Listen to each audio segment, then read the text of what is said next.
అందరికీ నమస్కారం. రోజుకో మాటకు స్వాగతం. ఈరోజు నా అనుభవం మాట ఏంటంటే, ఎవరైనా ఇల్లు కట్టుకుంటే, ఎవరైనా గోల్డ్ కొనుక్కుంటే, ఎవరైనా కార్ కానీ, బైక్ కానీ కొనుక్కుంటే, ఎవరికైనా గవర్నమెంట్ జాబ్ వస్తే మనం సంతోషించాలి. సంతోషిస్తే దేవుడు ఏమనుకుంటాడు, ఓహో! ఇవన్నీ ఇస్తే వీళ్ళు కూడా సంతోషపడతారేమని అవన్నీ కూడా మాకిస్తారు.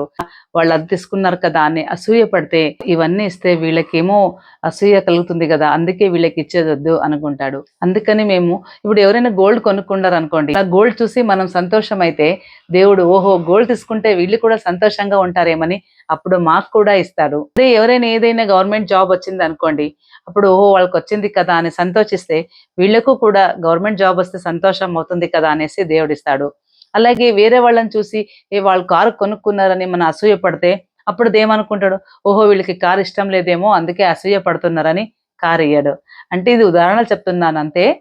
ఎవరైనా ఇల్లు కట్టించుకుంటే బావుంది కదా! ఇల్లు మంచిగా అయిందని సంతోషించాలి. అప్పుడు దేవుడు ఓహో! ఇల్లు తీసుకుంటే వీళ్ళకి సంతోషం కలుగుతుంది అని మాకు కూడా ఇల్లిస్తాడు. నేను ఏది జనాల్ని చూసి సంతోషించానో అవన్నీ నాకు దేవుడిచ్చాడని చెప్తూ ఈరోజు మాట ముగిస్తున్నాను. మరో మాటతో కలుసుకుంటాను. అంతవరకు నమస్కారం.